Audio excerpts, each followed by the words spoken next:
Shalom. Puji Tuhan. Kita bersyukur untuk masa-masa di mana setelah kebangkitan Tuhan, Tuhan terus memberikan penyataan-penyataan kekuatannya kepada kita. Dan biarlah melalui tema ini, mengapa kamu tidak percaya, kembali mengingatkan kita semua. Mari saya mengajak kita memperhatikan Yohanes 20 ayat 24 sampai dengan 29. Saya akan bacakan untuk kita semua. Injil Yohanes pasal 20 ayat 24 sampai dengan ayat 29.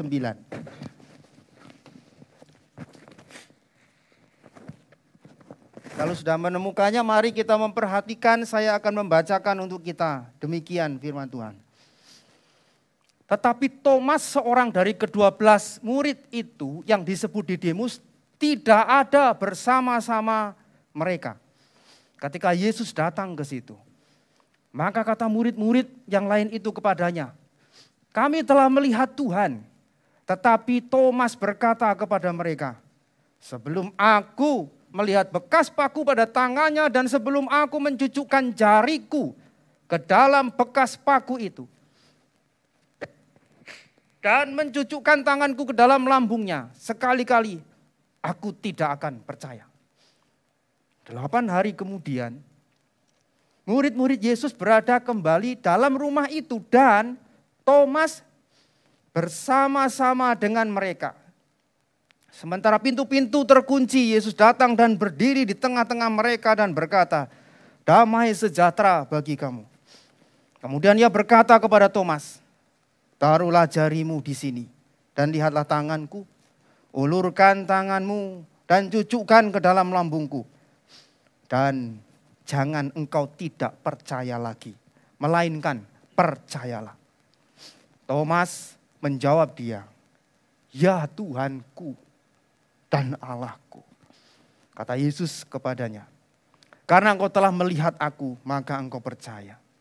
Berbahagialah mereka yang tidak melihat namun percaya. Amin. Tema kita sedikit agak rodok nggak ngenakno ya. Mengapa kamu tidak percaya gitu? Saya sering melakukan yang sebaliknya. Dulu waktu zamannya mulai rame beli online itu, saya mulai belajar dulu. Wah, Shopee atau apa itu ya, itu lupa saya. Nah waktu itu, wah ada di situ kelihatan pengen beli gitu ya, pengen beli sesuatu. Beli apa? Anduk. Dikatakan di situ anduk. Ada catatannya. Kualitas hotel gitu ya. Tebal, lembut, meresap.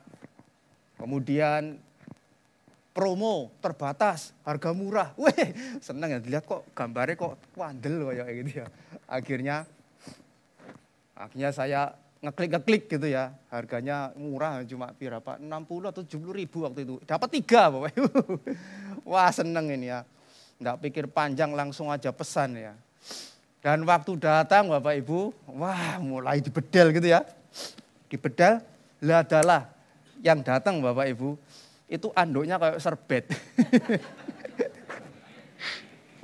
Anduknya tuh tipis. Ibaratnya kalau saya taruh gini saya bisa lihat wajahnya Kak Erin.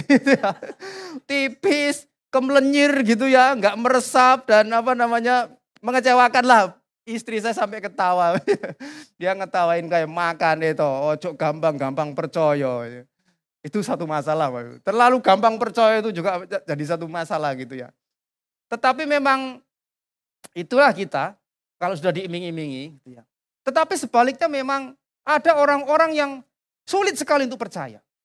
Ada orang-orang yang cenderung ragu, cenderung curiga, bahkan sulit sekali untuk percaya. Dikasih tahu, sudah diberi testimoni mungkin ya, tetap tidak percaya. Ini susah juga Bapak Ibu. Ini tidak gampang juga. Bawaannya curiga terus, negatif. Bawaannya ragu. Ini masalah juga, ini masalah yang lain juga Bapak Ibu. Apalagi kalau urusannya dengan Tuhan, itu bisa runyam juga.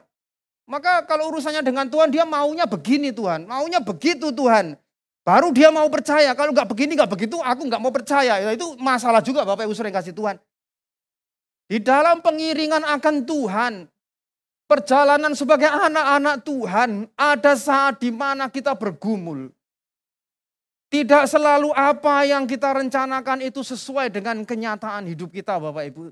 Sehingga kita mulai seringkali ragu dan mulai tidak percaya dan putus asa dan mengatakan benar enggak ya Tuhan ini menyertai. Benar enggak ya Tuhan ini berkuasa. Benar enggak ya Tuhan ini peduli. Dan kita mulai merasakan itu Bapak Ibu sering kasih Tuhan. Tetapi melalui bagian ayat yang kita baca tadi ini kita ingin diteguhkan kembali bahwa satu pesan penting untuk kita bahwa Allah kita, Tuhan Yesus itu berbelas kasih kepada kita. Melampaui keraguan kita. Melampaui kelemahan kita. Dan bahkan melampaui ketidakpercayaan kita kepada Tuhan. Bapak Ibu sering kasih Tuhan, Thomas ini siapa? Kita kenal Thomas di dalam perikop ini. Beberapa catatan yang lain juga ada. Thomas ini memang tidak gampang orangnya. Injil Yohanes memberi beberapa keterangan. Waktu Tuhan Yesus kemudian mau berangkat ke rumah Lazarus. Waktu Lazarus meninggal pada saat itu. Sudah diingatkan murid-muridnya. Tuhan ojo balik sana Tuhan. Jangan kembali ke sana Tuhan. Karena ada banyak orang yang membenci engkau di sana. Waduh nanti cilaka nanti Tuhan. Enggak usahlah pergi ke sana. Tapi waktu itu Tuhan Yesus tetap mengatakan. Tetap kita akan pergi ke tempat Lazarus. Dan apa yang diomong sama Thomas? Thomas ini memang rodok enggak ngenak no. Ya wis, ayo mate pisan nang kono, ibaratnya dalam bahasa saya gitu. Mari kita pergi mati bersama-sama dengan dia. Begitu Bapak Ibu Thomas ini. Sudah pesimis, sudah putus asa, sudah negatif ini. Waktu Tuhan mengatakan dia akan mati, kemudian dia akan pergi ke ke rumah Bapa dan lain sebagainya. Thomas itu pertanyaannya juga enggak tahu pertanyaan pengen tahu atau pertanyaan apa ya, dia mengatakan, Tuhan aku enggak tahu jalan ke sana gitu ya. Ini kan jalan kematian ini. Kadang-kadang ada orang-orang yang tidak gampang Bapak Ibu. Enggak tahu ini antara pengen tahu jalan ke rumah Bapa atau dia pesimis begitu. Dan termasuk di dalam bagian ini catatan yang ketiga yang kita lihat ini di dalam peristiwa perikop ini saat murid-murid mengatakan kepada Thomas, berjumpa dengan Thomas, "Hei Thomas, kami sudah melihat Tuhan." Ini kan ingin meneguhkan, ingin menguatkan. Nah, Thomas ini berkata, gak enak no malahan kan gitu ya. Sebelum melihat, mencucukkan jariku. Wah kayak gitu. Nemen kan ini. Sebelum aku ngorek-ngorek ibaratnya mencucukkan jariku di lukanya itu. Sekali-kali aku tidak akan percaya. Gitu Bapak Ibu. Kita melihat itulah beberapa reaksi yang dicatat dari Thomas. Sepintas kita melihat kesan Thomas ini orang yang gak gampang. Yang gak ngenak no kadang. Ada keraguan-raguan, mudah negatif, meresponnya, tidak gampang percaya, pesimis, kecil hati, kadang putus asa. Ya Thomas tergolong orang yang tidak gampang. Dia sulit bergaul dengan yang lainnya, nggak iso diajak guyon ibaratnya gitu ya. Diajak guyon dia bisa tanggapi serius itu nggak enak no kan. Gitu, karena itu seringkali bisa gampang salah paham. Bergaul dengan orang yang seperti ini. Dan di dalam bacaan ini terlihat bahwa awalnya Thomas itu kan tidak bersama-sama dengan murid-murid. Waktu Tuhan menampakkan diri dalam perikop atasnya itu pada ayat yang ke-19 sampai dengan ayat 23. Memang tidak terlalu jelas Thomas itu pergi kemana. Tapi yang jelas waktu Tuhan Yesus menampakkan diri dalam perkumpulan murid-murid pada saat itu. Thomas nggak ada. Nggak tahu jelas apakah dia itu sedang menyendiri. Apakah dia sedang shock, kecewa, lalu kemudian mengasingkan diri atau kemana nggak tahu secara jelas. Sedang dalam keadaan sedih dan lain sebagainya. Mungkin saja karena itu peristiwa setelah Yesus mati. Bapak Ibu sering kasih Tuhan. Yang dibayangkan Thomas mungkin saja apa yang diharapkan tiba-tiba itu lenyap begitu saja. Tentang sosok Yesus yang dia harapkan itu. Jadi kita melihat di sana absennya Thomas dari antara perkumpulan murid-murid pada saat itu semakin memperkuat kesan dan wataknya itu sikapnya seperti apa Bapak Ibu. Waktu murid-murid mengatakan sekali lagi, kami telah melihat Tuhan. Kami.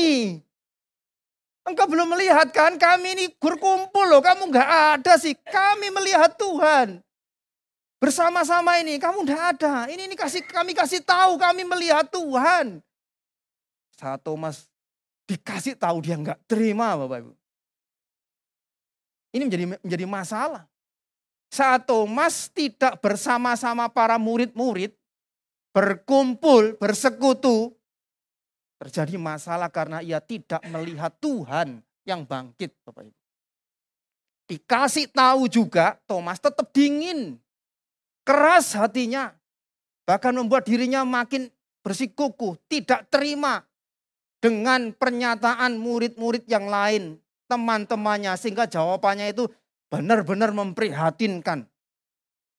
Aku sekali-kali tidak akan percaya sebelum nyucuk no tanganku itu. Ini kedegilan hati manusia, Bapak.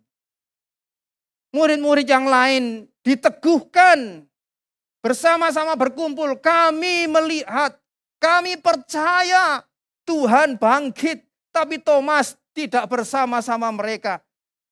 Dan merasa tidak cukup dengan kesaksian, pernyataan, penampakan Yesus kepada yang lain. Bahkan tidak cukup dengan firman. Thomas menuntut tanda, menuntut mujizat. Baru dia mau percaya. Di depan matanya. Apakah Tuhan itu tidak pernah kasih tahu bahwa dia akan mati dan dia bangkit? Kan beberapa kali Tuhan kasih tahu itu, tapi dia tidak ingat karena apa? Itu sudah dikasih tahu. Tetapi dia berpikir dalam pikirannya sendiri terus. Di dalam kekecewaannya, di dalam kesedihannya. Bayangan mengenai harapan kepada Yesus yang mulia, yang berkuasa itu hancur dengan sekejap. Akhirnya semua itu menutupi seluruh pesan, firman dan perkataan Tuhan Yesus di dalam hidupnya. Saudara yang kasih Tuhan, ya memang kita bisa menilai Thomas demikian. Orang yang akhirnya dikenal sebagai orang yang sulit percaya kepada Tuhan. Karena dikuasai pikirannya sendiri. Kekecewaan, keadaan yang dia sedang alami pada saat itu. Kita sulit menyelaraskan antara harapan dengan kenyataan hidup kita. Kita juga kadang-kadang bisa mengalami itu, Bapak. Sulit untuk menerimanya. Harapan sebagai suami kepada keluarga, kepada istri, kepada anak-anak. Kok gini?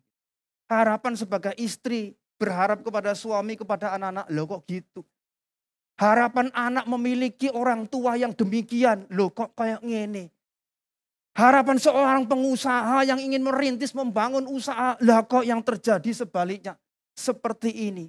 Kita bisa memiliki peristiwa-peristiwa itu, Bapak. Kok tidak seperti yang aku bayangkan. Termasuk harapan sebagai pelayan-pelayan Tuhan. Sama juga. Situasi COVID, pasca COVID kemarin Bapak Ibu, kita tahu mengubah banyak hal di dalam kehidupan kita. Ada yang struggle, bergumul untuk mempertahankan keluarganya. Supaya tidak porak-poranda. Karena ini dan lain sebagainya. Ada yang berjuang mempertahankan itu. Ada yang struggle dengan berjuang dengan usahanya yang kolaps. Dengan semua permasalahan-permasalahan. Belum lagi soal duka cita, sakit, penyakit dan lain sebagainya. Bapak Ibu dan kasih Tuhan. Dan di tengah-tengah semua itu harapan yang tidak sesuai dengan kenyataan itu. Kita seperti meminta pertanggungjawaban dari Tuhan. Akhirnya kita bisa menjadi ragu dan kecewa ketika kita tidak bisa menyelaraskan itu Bapak Ibu. Dan kita mudah gamang, tawar hati. Akhirnya kecewa, pahit hati. Tanpa sadar Bapak Ibu, kita juga dapat melakukan dan memperlihatkan sikap-sikap sebagai orang yang tidak percaya kepada Tuhan. Kecewa, ragu, tidak setia kepada Tuhan. Mulai jaga jarak dengan apapun, dengan siapapun mungkin saja. Termasuk mulai jaga jarak dengan Tuhan. Apalagi Bapak Ibu, di masa-masa sulit itu datang. Masa-masa sulit datang Bapak Ibu, hati-hati. Banyak orang yang kemudian meremehkan perkumpulan bersama. Lebih menyendiri. Meremehkan persekutuan bersama. Meremehkan ibadah bersama. Malah sebaliknya mengasingkan diri, seolah dengan mengasingkan diri itu Tuhan akan lebih fokus kepada dia. Atau mungkin dia sudah gamang dengan Tuhan-Tuhanan. Sebagian orang Bapak Ibu merasa biasa saja kalau tidak bersekutu itu. Sudah ada orang yang merasa ya mau bersekutu, mau ibadah, onsite tidak ibadah itu ya biasa saja. Enggak ada efeknya, mau berkumpul, mau beribadah tidak masalah. Mau tidak berkumpul, tidak beribadah juga tidak masalah. Hati-hati Bapak Ibu. Itu tanda dari masalah sebetulnya dalam hidup kita. Menimbulkan masalah dalam hidup kita. Termasuk di dalam soal keyakinan iman dan kepercayaan kita ke depan. Dalam komunitas Bapak Ibu saudara kasih Tuhan, di dalam persekutuan orang-orang percaya. Kita kadang melihat ya, kalau kita yang aktif itu melihat orang-orang yang mulai berkembang. Orang-orang yang mulai maju di dalam rohani. Orang-orang yang mulai melayani dengan giat, dengan semangat, imannya dikuatkan. Orang-orang yang mulai setia kepada Tuhan. Seharusnya itu juga yang menjadi kekuatan bagi kita ketika kita berhimpun di dalam persekutuan itu. Namun karena kita di luar, kita mulai merasa terasing, tertinggal, mulai nggak nyaman, mulai nggak enak, kering rohani kita, hampa kita. Hanya berkutat terus pada masalah-masalah pribadi dan pikiran-pikiran kita sendiri. Itu yang akan terjadi. Kita juga tidak akan melihat dan merasakan karya Tuhan yang luar biasa yang terjadi kepada saudara-saudara seiman kita di dalam pertumbuhan iman mereka. Kita nggak akan merasakan dan melihat itu ketika kita mengasingkan diri. Kita akan merasakan penyataan Tuhan, kehadiran Tuhan, kebenaran Tuhan itu menjadi sepi di dalam diri kita. Hati-hati Bapak Ibu. Pentingnya perkumpulan dan persekutuan itu. Kita mau tarik supaya Tuhan fokus pada diri kita sendiri. Tapi kita tidak merasakannya. Akhirnya kita menjadi tidak percaya lagi kepada Tuhan. Saudara yang kasih Tuhan, tapi Thomas di sini, walaupun dia curiga ini dan lain sebagainya, gampang tidak percaya. Dan orang seperti ini kalau kita melihat, Yesus tetap memperhatikan. Dia tetap memperhatikan. Kalau kita melihat ayat yang ke-28, bukan semata-mata saja. Tapi kita melihat di sana, pada ayat yang ke-28. 26 maafkan. 8 hari kemudian murid-murid Yesus berada kembali dalam rumah itu. Dan Thomas bersama-sama dengan mereka. Ini bukan kebetulan Bapak Ibu. Dan Thomas kembali berkumpul bersama-sama dengan para murid-murid yang lain. Ini pesan penting Bapak Ibu. Untuk kita semua. 8 hari kemudian. Itu bukan hari Minggu pertama Tuhan menampakkan diri kepada murid-muridnya. 8 hari kemudian dihitung dari hari Minggu itu hitungan sana gitu ya. 8 hari kemudian itu ketemunya Minggu lagi. Minggu, ketemu Minggu itu bukan kebetulan Bapak Ibu. Di hari itulah mereka berkumpul. Dan Tuhan Yesus menampakkan diri. Menjadi hari Tuhan. Itulah yang terjadi. Dan semakin ditegaskan, diwarnai oleh sikap Thomas. Di saat itulah dia menyatakan pengakuan iman. Ya Tuhanku dan Allah. Thomas bersama-sama dengan murid-murid yang lain berkumpul. Bersama dengan murid yang lain itulah dia diteguhkan imannya dan Tuhan menyatakan dirinya. Kepada Thomas itu bukan kebetulan. Di dalam perkumpulan, di dalam persekutuan, di dalam komunitas. Ini hal penting Bapak Ibu. Dalam hidup kita. Ayat 27 kalau kita melihat selanjutnya. Setelah Tuhan Yesus datang dan menyapa mereka, damai sejahtera bagimu. Tuhan Yesus langsung menghampiri Thomas. Thomas, dia memberi perhatian kepada Thomas. Menunjukkan segala sesuatunya. Dan dia mengungkapkan kalimat, jangan engkau tidak percaya lagi. Melainkan percaya. Kita lihat Bapak Ibu. Belas kasih Tuhan Yesus. Dengan sabar dia mendampingi kelemahan Thomas. Tuhan Yesus tidak menghakimi Thomas. Angel mentoh percaya kamu Thomas. Salahmu kamu dulu yang pertama itu kamu enggak sama-sama berkumpul di sini. Enggak.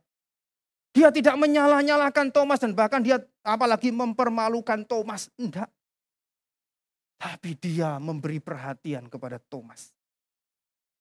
Enggak tahu sih apakah Thomas benar-benar nyucuk tangannya itu enggak jelas ya memang. Ya ada yang percaya, ada yang enggak percaya gitu ya. Enggak terlalu jelas di sana. Yang utama apa? Thomas dipulihkan. Dan diteguhkan untuk mengaku dan percaya kepada Tuhan. Yang Tuhan Yesus lakukan di sini berarti apa Bapak Ibu? Bukan tanpa perkumpulan dan persekutuan bersama murid-murid yang lain. Dia sengaja mengumpulkan itu semua. Dan yang dilakukan oleh Tuhan Yesus di sini adalah hanya karena belas kasih dan kesabarannya. Dia memperhatikan kelemahan Thomas. Ketidakpercayaan Thomas. Bahkan secara personal Thomas dia hampiri. Dan puji Tuhan, Thomas menanggapinya juga dengan keyakinan secara personal. Ya Tuhanku dan Allahku. Ini pernyataan pribadi yang bukan sekedar ikut-ikutan Bapak Ibu. Bukan sekedar ikut-ikutan yang lain. Itu pengalaman iman pribadinya Tuhanku dan Allahku. Sekaligus ini saya berharap mewakili gambaran kita seharusnya. Dalam penyataan dan pengakuan iman kita. Bapak Ibu Tuhan mengerti. Personal demi personal, pribadi lepas pribadi. Pergumulan anak-anaknya. Dia tahu. Dia tidak menangani gebiah uyah. Dia mengerti pribadi demi pribadi. Dia tahu bagaimana menangani pribadi dengan pribadi. Walau ia tidak hadir secara fisik, Bapak Ibu Saudara yang kasih Tuhan. Puji Tuhan. Kalau Tuhan mengabulkan permintaan Thomas pada saat itu. Dan kalau kita melihat dalam sejarah, semua pengalaman dia bersama dengan Tuhan yang meneguhkan dia itu. Sekali percaya pada saat itu. Menjadi bekal yang luar biasa karena belas kasih Tuhan. Dia melayani Tuhan, menjadi misionaris sampai ke Persia, Irak, Iran, sampai ke India. Thomas dalam sejarahnya. Dan bahkan dia rela menjadi martir, dipanah dan ditombak. Demi Tuhannya, Allahnya yang dia ikuti. Ini loh, orang percaya yang sudah dipulihkan Bapak Ibu. Dalam kehidupan kita. Itu semua karena Tuhan Yesus telah memulihkan Thomas melalui iman percaya Thomas. Ya sungguh mengikrarkan, ya Tuhanku dan Allahku. Adakah kita punya ikrar demikian dengan sungguh Bapak Ibu? Di dalam kehidupan kita yang tidak mudah ini. Belas kasih dan kemurahan Tuhan itu melampaui mengatasi kelemahan kita. Dosa kita, keraguan-raguan kita, ketidaksetiaan kita, orang-orang pilihan. Anak-anaknya. Tuhan tidak akan mematahkan kelemahan kita. Kalau kita baca di dalam Matius 12 ayat 20 ayat sampai dengan 21. Bulu yang patah, terkulai, tidak akan diputuskannya.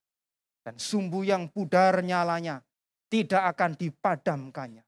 Sampai ia menjadikan hukum itu menang. Dan padanyalah bangsa-bangsa akan berharap. Puji Tuhan. Bagaimana dengan kita Bapak Ibu? Tuhan mengenal kita, mengenal saudara. Mengenal kita dalam segala keadaan kita. Bahkan secara pribadi memanggil kita untuk percayalah. Percayalah. Walau kita tidak melihat. Namun janji firman Tuhan itu ya dan amin.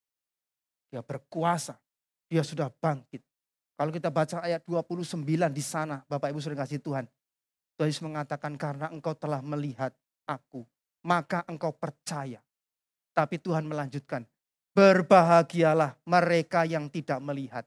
Namun percaya. Lihat bagian ini. Ingin menunjukkan bahwa Tuhan Yesus menerima iman kita semua. Baik mereka yang melihat, baik mereka yang tidak melihat, mereka yang percaya. Tuhan Yesus menerima itu. Kalimat yang melihat, tidak melihat, berbahagialah yang tidak melihat itu bukan mau dibanding-bandingkan. Bukan untuk melihat mana iman yang lebih hebat. Aku nggak melihat, aku percaya. Oh lu hebat aku. Bukan untuk itu Bapak Ibu. Maksudnya bukan untuk melihat level iman. Oh levelmu itu level iman yang melihat baru percaya. Aku nih loh tidak melihat. Bukan untuk itu Bapak Ibu. Sekali lagi. Bukan untuk level itu. Tuhan tidak meremehkan orang yang melihat kemudian percaya. Dia mengakomodir, dia menerima Thomas. Dia memperhatikan Thomas. Tuhan juga tidak anggap yang tidak melihat dan bisa percaya itu lebih hebat. Enggak juga.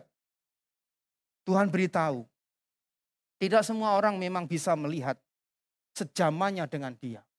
Tapi untuk mereka yang melihat, puji Tuhan, itu pun berkatnya bagi mereka. Ada saatnya Tuhan teguhkan iman kita itu dengan banyak tanda kasih dari Tuhan. Dia teguhkan iman kita itu dengan banyak pertolongan dari Tuhan. Bahkan mujizat di dalam kehidupan kita, pengalaman kita masing-masing. Bisa saja pemeliharaannya Tuhan. Rezeki-rezeki, oh Tuhan itu begitu memperhatikan. Puji Tuhan. Kita percaya Tuhan menerima itu. Namun ada pula saatnya walau tidak melihat. Apa yang engkau pikirkan dan harapkan. Seolah jalan masih buntu Bapak Ibu. Piye iki? Nyelesainone piye? Bagaimana ini? Allah terasa belum bergerak. Belum membuka jalan mungkin. Belum menolong. Namun kita tetap percaya. Tuhan mengatakan berbahagialah. Berbahagialah. Lebih dari semua itu kita telah melihat dengan mata iman kita Bapak Ibu. Melalui firman Tuhan. Bahwa Tuhan Yesus telah mengasihi kita. Dengan kasihnya di atas Kalvari. Dia mengasihi kita, dia tidak berubah. Dia tetap mengasihi kita. Dia bangkit dan menjadi pengharapan bagi kita. Tuhan Yesus itu membuka anugerah yang sama bagi mereka yang tidak melihat. Termasuk Bapak Ibu dan saya mungkin. Bagi yang tidak melihat, kalaupun tidak melihat, kita masih bisa percaya. Maka Tuhan mengatakan, berbahagialah. Bagi orang-orang yang melihat dan percaya, itu berkat Tuhan atasmu, atas mereka semua. Melihat, tidak melihat, Tuhan sama-sama terima. Tuhan sama-sama mengerti. Tetapi hal yang tidak diabaikan Tuhan itu justru soal perkumpulan. Tuhan tidak mengurangi makna tentang perkumpulan itu. Tuhan tidak mengatakan baik engkau yang berkumpul beribadah atau yang tidak beribadah, tidak apa-apa. Yang penting percaya. Enggak pernah Tuhan katakan itu. Tapi kalau Tuhan mengatakan engkau melihat, engkau tidak melihat, tapi engkau percaya, berbahagialah. Tapi Tuhan tidak pernah mengurangi makna perkumpulan dan persekutuan. Buktinya Thomas ada dalam persekutuan itu. Sebelumnya dia tidak ada dalam persekutuan itu. Tuhan tidak pernah mengurangi kalimat tentang pentingnya makna persekutuan. Dia tidak pernah mengatakan baik engkau yang beribadah ataupun engkau yang tidak beribadah. Yang penting percaya. Enggak apa-apa, enggak ada di situ. Tidak ada jiwa kekristenan seperti itu Bapak Ibu saudara kasih Tuhan. Ini pentingnya komunitas kita. Pentingnya perhimpunan kita di mana Tuhan hadir di sana. Yang harus kita hormati bersama-sama. Tuhan kiranya memberkati kita dari itu semua.